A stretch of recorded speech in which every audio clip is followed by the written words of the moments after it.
Hey guys, welcome to another Churchly tutorial. We are talking widgets, all things widgets. So far we have run down text, widgets, buttons, containers, icons, and images, and now we're into the menu widget. So the menu widget is typically found in your header area.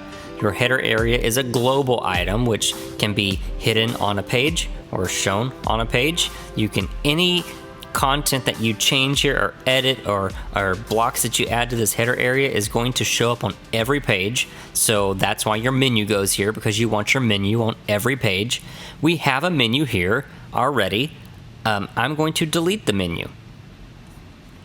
Oh no, what did I do? I deleted it. So we're going to add a menu. You see that you have a few sections here. You can add a header widget here, add a header widget here, or here. In this design, this is our Asher design, website design. We have our menu in the middle, so I'm going to add it back to the middle. We have a nice call to action for planning your visit here. It's just a button that we've created and added here.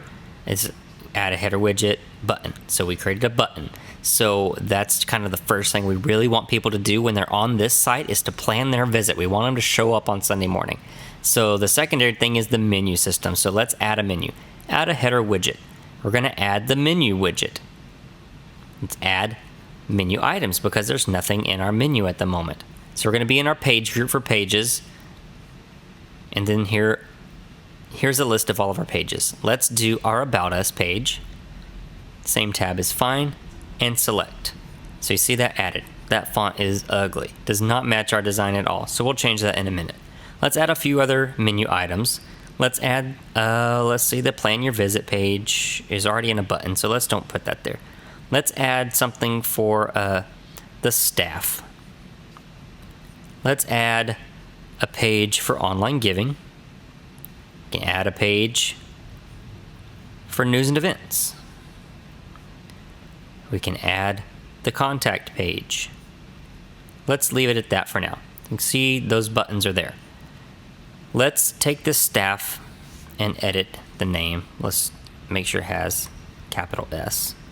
There, that updated for us. Now everything has capital letters. I don't think if you can reorder the items if you wanted to. You can even move them over like this, and you see this created this line. That means now it's a sub menu. If you hovered over news and events, you would see the online giving drop down, and it would show you that. So I don't want it to be a sub menu. Let's bring it back out. So now it's its own button again, online giving.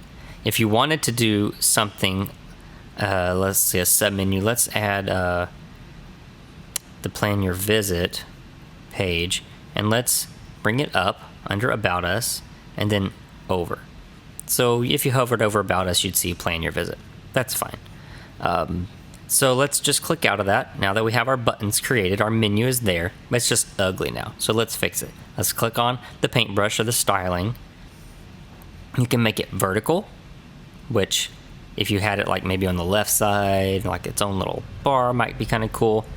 You can make it the hamburger icon. A lot of churches doing that, but I wouldn't do it in the middle. Maybe just do it off to the right or something. So let's go back to our styling. Let's make it a horizontal menu, which is kind of a traditional menu that you would find. I think if you get too outside of tradition or norm, then people aren't real sure what to do. So we're going to be as predictable as possible with some certain things. Okay, it's okay to go outside the box on a few things, but maybe not your menu. So your text color is fine. We'll leave it as this kind of charcoal color that we've selected in our color scheme. Background color is clear right now, which is fine. You could make it an actual color. It could be orange. That's just kind of ugly. So let's go back clear again, transparent. The divider color you could change. You could make that orange if you wanted. See how that changed, but I don't know, I like the gray, so it matches the text. Maybe even a little lighter, so it's just kind of barely there, like that. And then, so let's change the font size because it's a little small. Let's do like 16 points. This font is not our style. This does not match our branding guide at all.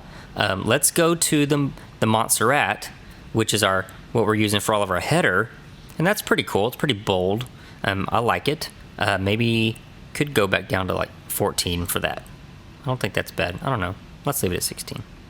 Why not? Okay. Hover an active item color. Let's click on that. So whenever you hover over a text, you want the color to change so people understand that's a link.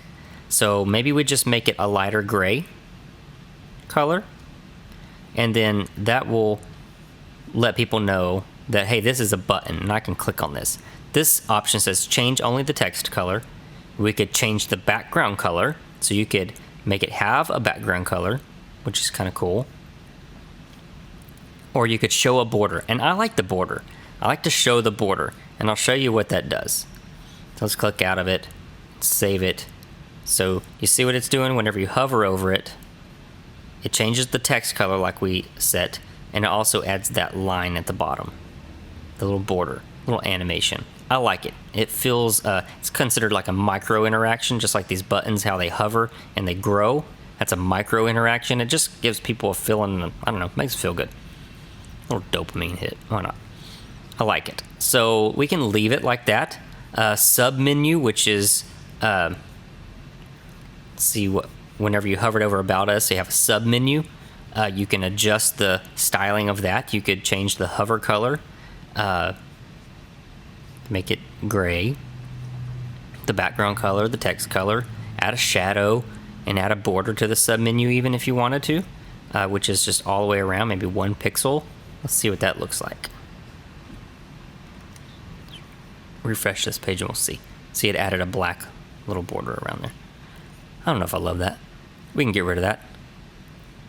Take that border off. And for hover, I think it's a little light. It's a little hard to read. Show the border. That's fine. Save the change. Let's refresh our page and see what we did. Okay. I like it. So we created a menu from scratch. You can put menus anywhere you want, but I wouldn't do them outside of the header. And here's why. Because whenever you scroll, or whenever you scale your page for mobile, you're going to get the hamburger icon for your menu. And you don't want a hamburger icon just sitting around on your website somewhere, okay? You want it in the header because it makes sense to put it in your header. So that's where we'll leave it, is in the header. You can add a menu anywhere, but I wouldn't. Leave it right there. So that kind of covers menus. I hope that was helpful. If it was not and you still have questions, click on the Need Some Help button. Be happy to help you. You can send us an email, or if we're available for chat, you can click on Chat with us, or you can click over here to find answers to your questions. Look forward to seeing you in the next video.